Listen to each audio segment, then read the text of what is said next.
মাঝে মাঝে তব দেখা পাই, চিরদিন কেন পাই না?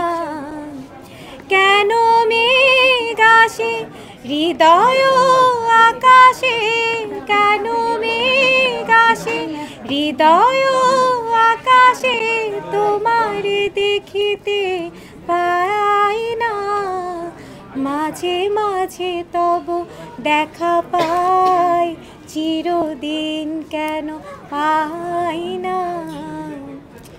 গান আমি ভালোবাসি, এখনও বাসি, পরবর্তীতেও বাসবে, সারা জীবনই বাসবে এবং গানের সাথে সংযুক্তটা এখনো আছে, তবে আগের মতো না। আগে যেহেতু আমার অনেকগুলো অ্যালবাম বের হয়েছে। তোমরা কেউ একটু দুই লাইন গাইতে বলো না একটু এখানে। না না না না না না, আজকে গান শোনাবো না, আজকে প্রমোশনের কাজে এসেছি, প্রমোশনই করি। হ্যাঁ, না না না, আজকে গান না। জি, প্রমোশনের কাজে আসলেও মানুষের মনে আনন্দ থাকে, এক লাইন হয়ে যাচ্ছে। যদি আনন্দিত হন তাহলে আপনারা বলেন কোন গানটা শুনতে চান, আমি দিলেই শোনাই। আমার বেস্ট গান একটু চিন্তা করতে হবে, একটু চিন্তা করতে হবে। রুমান ভাই হেল্প করেন না, কোনটা গাওয়া যায়? মাথায় আসছে না তো, এটা বলেন, মাথায় আসছে না।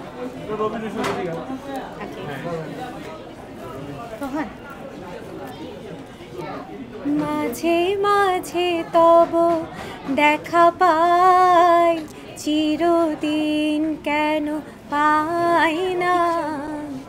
কেন মেঘ আসে হৃদয় আকাশে, কেন মেঘ আসে হৃদয় আকাশে, তোমার দেখিতে পাই না। মাঝে মাঝে তব দেখা পাই, চিরদিন কেন পাই না? Thank you. অনেকদিন গান থেকে দূরে যাই না, সবাইকে সরি বলে নিচ্ছি আগেই। খুব সুন্দর, খুব সুন্দর। গান যখন গাইতেন বা এখন তো গান, সেটার পাশাপাশি যখন ব্র্যান্ড প্রমোশন করেন, ব্র্যান্ড প্রমোশনের সময় অনেক সময় একটা বাধার সম্মুখীন হতে হয়। সেটা হচ্ছে আপনি যে কোনো একটা জিনিস দেখালে সেটা যদি কোয়ালিটি খারাপ হয়, তাহলে আপনার পেজে বা আপনার কমেন্ট সেকশনে অনেকে ব্যাড কমেন্ট করে। এই জিনিসগুলো ফেস করেন কীভাবে? আসলে আমি কাজ করার ক্ষেত্রে আগে ব্র্যান্ড ভ্যালুটা চেক করে নিই এবং দেখা যায় যে যেটা আপনারা বলছিলেন যে কোয়ালিটি বা কোয়ালিটিটা কেমন হয়, সো এটা আগে চেক করেই নিই। তো সেক্ষেত্রে আমার ওরকম বাধা বা ওরকম কমেন্ট সেকশনে এখন ওই ধরনের কিছু আসেনি, কারণ কাজের ক্ষেত্রে আমি এই জায়গাটা সিনসিয়ার এবং আমি দেখে শুনেই ব্র্যান্ডগুলোর সাথে কাজ করে থাকি। এরপরে আপনার মানে গন্তব্য কোথায় হতে পারে? গন্তব্য আমার নিজেরও একটা বিজনেস নিয়ে প্ল্যান চলছে। আমার আসলে শুরুটা যদি বলতে হয়, গানের পরে কিন্তু আমি আমার নিজের বিজনেস স্টার্ট করেছিলাম, যেখানে আমি কিছু শাড়ি ডিজাইন করতাম এবং কাপল ড্রেস রাখতাম। তো ওটা দিয়ে আমার আসলে শুরু। নিজেরটা যখন করছিলাম তখনই কিন্তু আমার বিভিন্ন পেজ থেকে নক আসা শুরু করে।